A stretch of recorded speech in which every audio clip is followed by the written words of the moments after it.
خان صاحب نے ایک ہی میسج جو میں دو تین چیزیں بتا دیتی ہوں. پہلے یہ کہ خان صاحب کو ہم نے بتایا کہ جو قیدی ہیں ان کی فیملیز کے بارے میں ان کو اپڈیٹ دیا, اور ایک چیز تو وہ بہت خوش ہوئے سن کے کہ عید سے پہلے ہم نے کافی قیدی جو ہمارے ہیں بے گناہ قیدی جو جیل میں ہیں, خاص طور پہ سرگودا جیل میں, ان کے لیے جو ان سے ملاقات ہوئی, ان کے ساتھ جو ان کی بچوں کے لیے اور ان کی خاندانوں کے لیے جو عیدی تھی, اس پہ وہ بہت خوش ہوئے سن کر کہ ہم ان تک سب کے ساتھ ملاقات ہوئی. پھر ان کی جو کہانیاں سن کے ان کو تکلیف بھی بڑی ہوئی, بڑا دکھ ہوا انہیں, اور انہوں نے کہا ہم نے ان کو یہ پھر تسلی ہوئی کہ ہم ان کی جو قید سے نکل رہے ہیں ان کی ریبیلیٹیشن کے لیے بھی کام کر رہے ہیں, تاکہ بہت لوگ بے روزگار ہو چکے ہیں, 8 مہینے سے بے روزگار تھے. لیکن ان کو ایک دو فیملیز کا بتایا ہے جن کے 4 بیٹے جیل میں ہیں جو کمانے والے ہیں, کسی کے 2 بیٹے جیل میں ہیں, 1 سال ہو گیا, اور آپ ان کی غربت کا اندازہ لگا سکتے ہیں. لیکن وہ کتنے پرجوش اور کتنے, بلکہ جب وہ ہمیں ملے ہیں ان کی فیملیز تو ہمیں آ کے تسلی دے رہی تھی, آپ فکر نہ کرنا, انشاءاللہ آپ کا جو بھائی ہے اور ہمارا لیڈر باہر آ جائیں گے. تو وہ ہمیں تسلیاں دے رہے تھے. تو ہم نے میاں والی میں ان سب کے ساتھ ملاقات کا بتایا, اور پھر عمران خان نے ایک ہی پیغام بھیجا, اور یہ اب میں وہ دینے لگی ہوں جو عمران خان کا اپنا پیغام ہے. انہوں نے کہا کہ پاکستان میں حالات جو ہیں یہ 1971 والے ہیں. یہی مجیب الرحمان جو جیت چکا تھا, حالانکہ اس کو کیمپین کرنے کی اجازت تھی, پرامن پرامن ہوا تھا, کیا کہتے ہیں, الیکشن 71 والا, 71 کا 1971 کا پرامن الیکشن تھا, کیمپین کرنے کی بھی اجازت تھی, وہ جیت چکے تھے. تو اور 3 دن پہلے جبکہ یہ جب ثانیہ شروع ہونے لگا, اس سے پہلے کہتے 3 دن پہلے ہم خود بنگلہ دیش میں تھے, اور ہم نے میں گواہی دے سکتا ہوں کیونکہ ہمارا ان سے رابطہ ہوا کہ جو وہ باتیں بنگلہ دیش میں کر رہے تھے ہمیں پاکستان میں اندازہ ہی نہیں تھا کہ ان کے کیا تاثرات ہیں. لیکن وہی چیز یحییٰ خان نے کی, وہ دیر تک کنٹرول کرنا چاہتا تھا, وہ ڈکٹیٹرشپ کرنا چاہتا تھا, اور اس نے جو تباہی کی اس وقت, انہوں نے جن کی سیٹیں تھیں اسے ادھر سے چھین کر ادھر پکڑا دیں, ادھر سے چھین کے ادھر پکڑا دیں. وہ یہ کہہ رہے تھے بالکل وہی سچویشن آج ہو رہی ہے, اور ہمیں یہ فکر کرنی چاہیے کہ یہ پاکستان کو کس طرف دھکیل رہے ہیں. جب آپ ایک کیا کہتے ہیں مورل اتھارٹی کے بغیر ایک حکومت کے اوپر بیٹھ جاتے ہیں, لوگ آپ کے ساتھ نہیں ہیں کیونکہ آپ نے لوگوں کا مینڈیٹ تو چوری کر لیا, تو پھر آپ فیصلے کیسے کریں گے اس ملک کے لیے؟ آگے بڑے اہم فیصلے کرنے کا وقت آ رہا ہے. ایک جیو پولیٹیکل سچویشن ہے پاکستان کے گرد, ہمارے بڑی سینسیٹیو سچویشن ہے, ہمارے ہمسائے کے اندر بڑی سینسیٹیو سچویشن ہے. تو وہ جب تک لوگ آپ کے ساتھ نہیں کھڑے, اہم فیصلے کیسے کیے جائیں گے؟ اور وہ اس لیے پاکستان کی ان حالات کے اوپر انہوں نے بڑی تفتیش کا اظہار کیا ہے, اور وہ کہہ رہے ہیں کہ ابھی بھی جو لوگوں کا مینڈیٹ چوری کیا گیا ہے, یہ وہ پی ٹی آئی نہیں کہا, انہوں نے کہا جو لوگوں کا مینڈیٹ چوری کیا گیا ہے, یہ بہتر یہ ہوگا کہ یہ واپس کیا جائے, لوگوں کو یہ تسلی ہوئے کہ ہمارا جہاں ووٹ ڈالا گیا ہے, ہمارے اوپر اعتماد, جو جن کو ہم نے اعتماد دیا ہے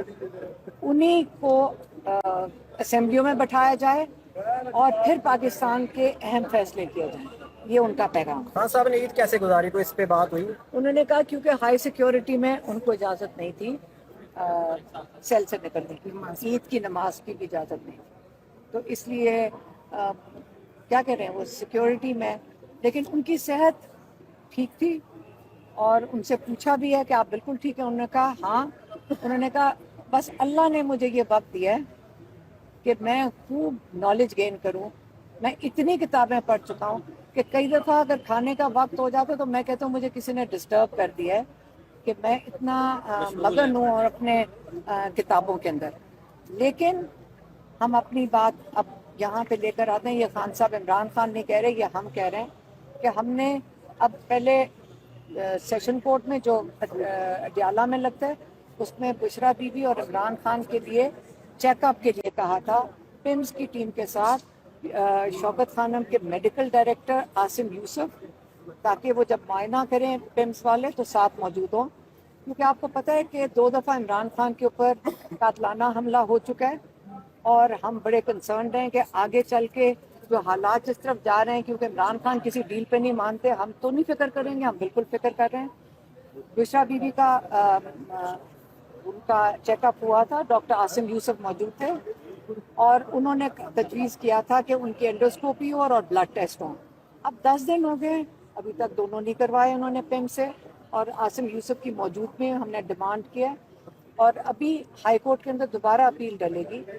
दूसरी चीज़, इमरान खान का चेकअप होना था जेल के अंदर, इन्होंने अभी तक चेकअप क्यों नहीं करवाया? डॉक्टर आसिम यूसुफ की मौजूदगी में हम रोज़ दरख्वास्त करते हैं, ये क्यों नहीं अग्री कर रहे हैं? हम चाहते हैं कि एक दफ़ा उनको चेकअप हो जाए, हमें तसल्ली हो जाए कि आप जहर देने की कोशिश नहीं कर रहे हैं। हमने इनका चेकअप करवा के रखेंगे, ये इनकार करेंगे तो हमें इन लोगों पे शक पड़ेगा। अच्छा मैडम, ईद के मौके पर बच्चों से उनकी टेलीफोनिक गुफ्तगू करवाई गई? नहीं, उनकी ना बच्चों से बात करवाने देते हैं, अब तो महीना हो गया है, कोर्ट में दरखास्तें दे दे के करते हैं, वो जान के उनको बात नहीं करवाने देते। उनका ख्याल है ये देखेंगे सारी चीज़ें क्या कर रहे हैं। हर रोज़ कोर्ट में जब अलकादर भी होता है हम दरख्वास्त देते हैं, तो वो ये बेचारे सोच रहे हैं जो ये कर रहे हैं कि इमरान खान टूट जाएगा। इमरान खान और मजबूत हैं, माशाल्लाह मजबूत हैं, और वो जब आप उनसे बात करें तो उसी से पता चलता है कि कितने मजबूत हैं। और सिर्फ उनको जब तकलीफ हुई है, उनकी शक्ल पे, चेहरे पे तकलीफ आई है, तो जो जेलों के अंदर लोग हैं, जो उनकी फैमिली, जो जिनको जो तकलीफ में उन्होंने, जो बेरोजगारी में वक्त काट रहे हैं, हालांकि लोग उनकी मदद करने की कोशिश कर रहे हैं, सिर्फ उन्होंने उसके ऊपर उनकी कंसर्न भी था, थोड़ा सा डिस्टर्ब भी हुए, लेकिन वो ये खुश हुए, हमने उनको तसल्ली दी कि आप फिक्र ना करें, सब उनके केसेस के लिए भी जा रहे हैं, लोग उनका ख्याल भी रख रहे हैं, और हमने उनको ये एश्योरेंस दी कि आप उनकी फिक्र ना करें और आप अपना ख्याल रखेंगे। अच्छा मैडम, ये बताइएगा कि साइफर केस और इद्दत के दौरान का निकाह का केस अब अपने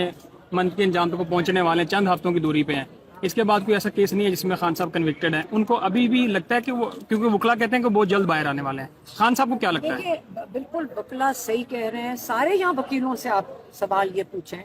वो सब कहते हैं कि हमें समझ नहीं आ रही इतना केस लंबा चल क्यों रहा है, ये तो पहले ही सस्पेंड हो जाना चाहिए था। ये तो रोज इंतजार करते हैं हमारे वकील कि आज सस्पेंशन हो जानी चाहिए थी। अब इद्दत के केस के अंदर क्या किया, जो पहले जज ने कहा मैं सस्पेंड कर दूंगा अगर वो दूसरा वकील ना आया, और अब ये है कि रात के 12-12 बजे तक केस चलाते थे। अब उनके वकील ने, वो जो रिजवान है, जो इतना बड़ा टाउट है, उस रिजवान ने कह दिया तो 24 तारीख तक डिले कर दिया। रिजवान ने जज से बदतमीजी की। हाँ, रिजवान ने वो कोर्ट में ऑर्डर जज से किया। बदतमीजी की और उसका वो सुना भी नहीं, और वहाँ से निकल के चला गया। जज अभी लिख रहा था, वो बाहर चला गया। हाँ, ये तो रिजवान इज्जत अफजाई जज की कर रहा है, इसका मतलब लगता है रिजवान ही फैसला करेगा कि क्या केस का फैसला जो होगा। मैं जरा मिलिट्री कोर्ट के बारे में मैं बताऊं कि मैं मिलिट्री कोर्ट में जाती हूँ और मैं वहाँ देखती हूँ कि वहाँ पे जो लोग हैं, ना उन पे कोई मुकदमा चला के, ना उनका कोई फैसला किया,